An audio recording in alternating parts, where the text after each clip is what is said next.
Hi, folks. Thanks for joining us. I am here with Pastor Austin Ryan, who is a co-pastor for the church plant Common Ground in Las Vegas.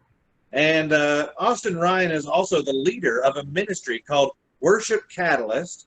Worship Catalyst exists to empower other music ministries for success. And so, Austin, thanks for joining us. How are you doing today? Oh, great, man. Thanks so much, CJ.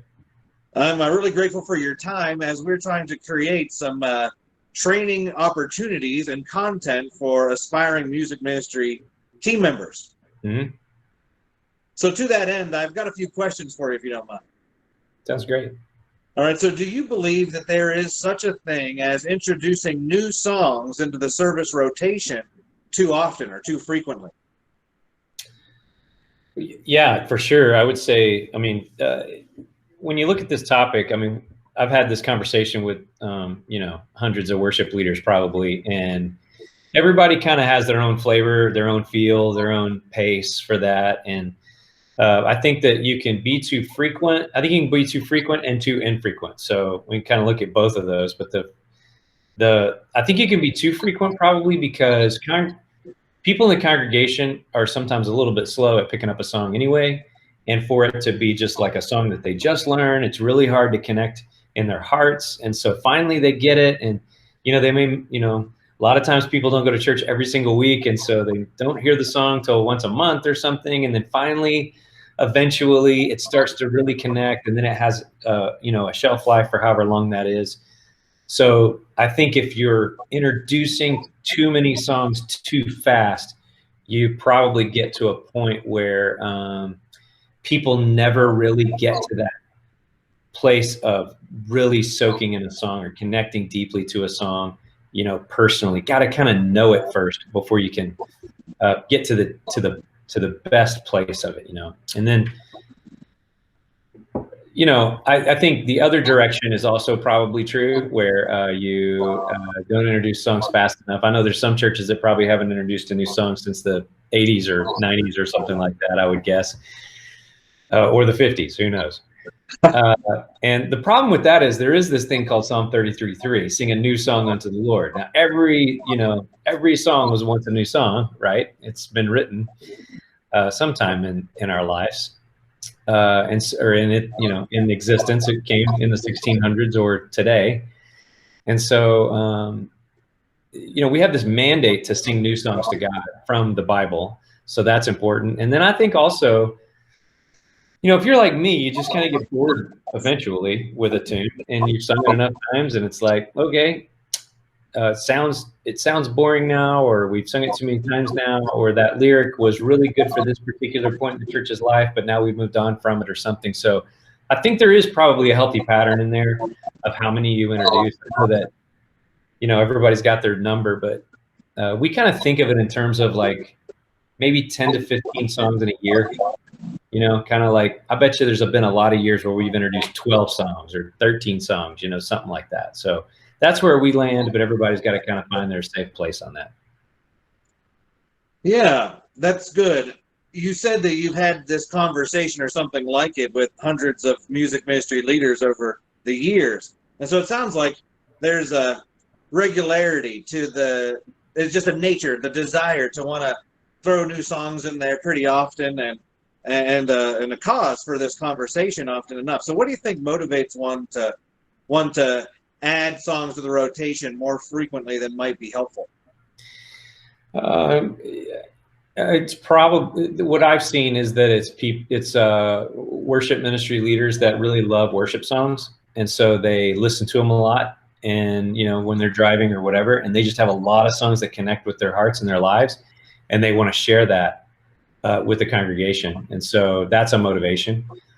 Sometimes the motivation is maybe a little bit more boredom, like, okay, we sang that song 2 weeks ago, I'm tired of that one or whatever. The problem with that is that, so as a worship ministry leader that is introducing a song, by the time that you actually introduce that to the congregation, you've probably heard it 5 to 10 times, and you've probably sung it, practiced it another 5 to 10 times.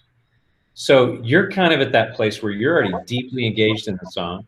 And a couple of months later, when you've sung it a few times in church, you're probably sick of it by then, you know? But what you need to understand is about the time, if you're a worship leader, about the time that you start to hate a song is probably about the time the congregation is really starting to get it. That makes a lot of sense. Let me ask you another question. What other considerations do you make whenever you're introducing new songs to your congregation? No, not necessarily about frequency, but just in general. What's your philosophy? How do you introduce new songs? Well, so I think there's two sides to that. Okay, so one of them is like a frequency or a rhythm to how we do that, and the other one is kind of a more practical way of thinking that way. And one of the I guess philosophical way, but the more like just rhythmic aspect of that is we typically will do a song, like if it's a new song, we'll do it 2 weeks in a row, and then we take a week off and then we do it again. And because we want to do it enough times to where it like really knocks in. I know other guys that do it 4 weeks in a row or 3 weeks in a row, then take a week off and do it again or something like that. But early on, when you introduce a song, like my recommendation would be, don't introduce it and then not sing it again for a month. Like do it a lot right off the bat to kind of get it into people's minds and hearts as quick as possible. And then secondly,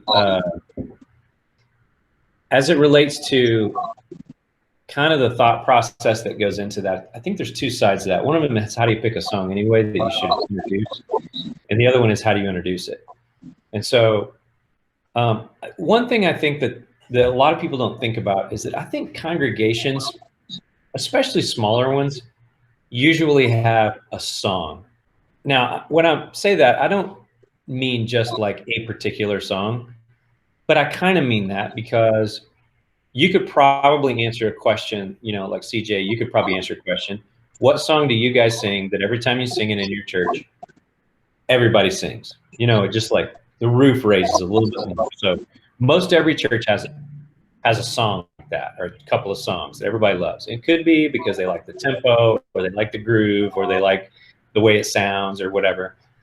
But I think deeper than that even, I think that there's a lyric content or a meaning or a truth in that song that causes your particular congregation to rise to a new level, because it's a different song for every congregation. It's got like a different thing. But if you can pinpoint, we realized this a few years ago. I can't remember what song it was, but there was a song we used to sing a lot of time. And I started analyzing. Every time we sang that song, it was like a cheater song. No matter what was going on in the service, a crummy service, we'd sing that song, and the level of intensity and energy and spirituality and everything would raise. So I was like, what's going on here? So we started looking at that lyric, and it was a song about God's grace, like about how like my life was this way, and then Jesus, and now my life is this new way.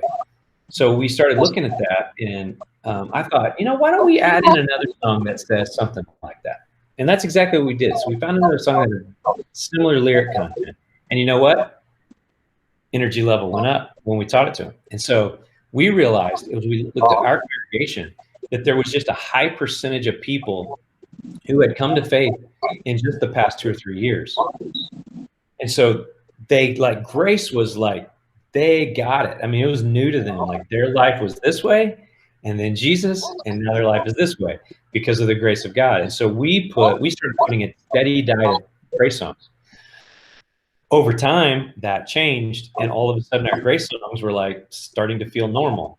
But then we noticed that the mission songs were taking off. Okay, so like, hey, we're gonna go go out and change the world and all this kind of stuff. So we started to realize that our congregation was moving from that place of internal realizing the power of God's grace to the point of actually going and doing something about it. So like the point there is, it's not like every single song you want to have one theme totally separate from it. You want to have all kinds of themes to use for all kinds of different things. But if there's one particular like spirit song of your congregation, man, steady diet of that, because you want people connecting with God as much as possible. And if they connect on grace, sing grace. If they connect on love, sing love. If they connect on mission, sing mission. Things like that. As far as like a new song, you've got this one song you think, I think this is going to be a good one, so you introduce it.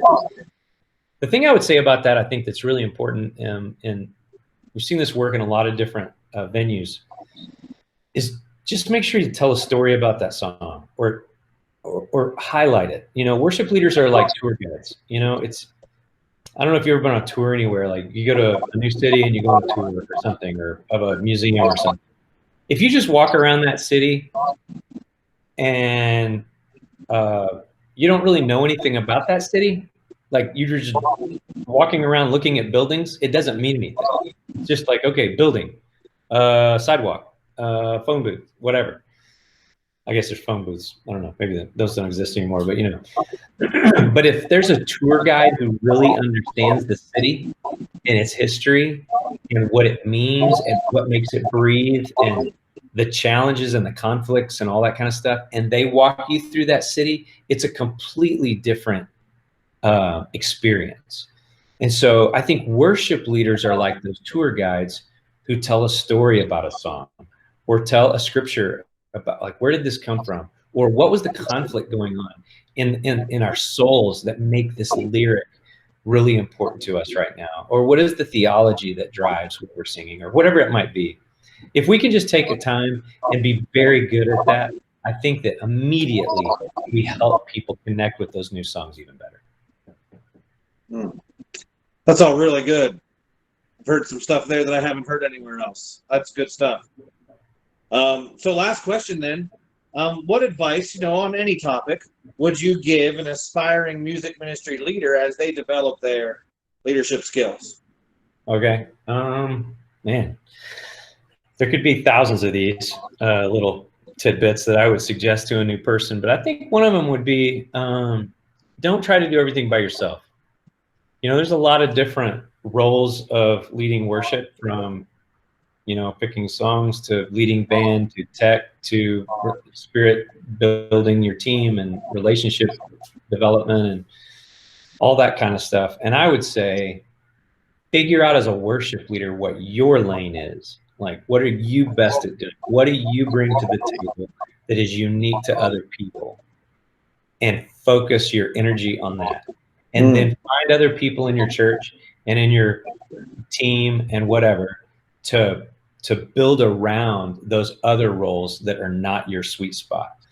And we've been training churches along this line for a few years, and have seen dozens of churches like implement that multi-person leadership strategy into worship ministry. And it's just made a huge difference at getting everybody involved, not everybody, but getting more people involved, getting everybody functioning in their gifting, including the leader, where he or she can lead with like way higher level of intentionality and stuff, because they're actually doing stuff that they like and that they're good at doing, Yeah, that's great. That's really great. I've seen that philosophy work in other places, so it's no wonder it would work really well in a creative team like that. Yeah. And we've got a training resource that is coming out on that, CJ, actually at worshipcatalyst.com. It'll be out here in a couple of weeks probably, but it's a free series of videos that any church can grab a hold of and start to just kind of implement a strategy like that in their church. Well, Austin, I appreciate your time. Thank you very much for letting us share in some of your experience and your wisdom as we try to empower music ministry teammates and leaders on our end. And I hope you have a great rest of your day. Okay, man. You too. Thanks, CJ. Bye-bye.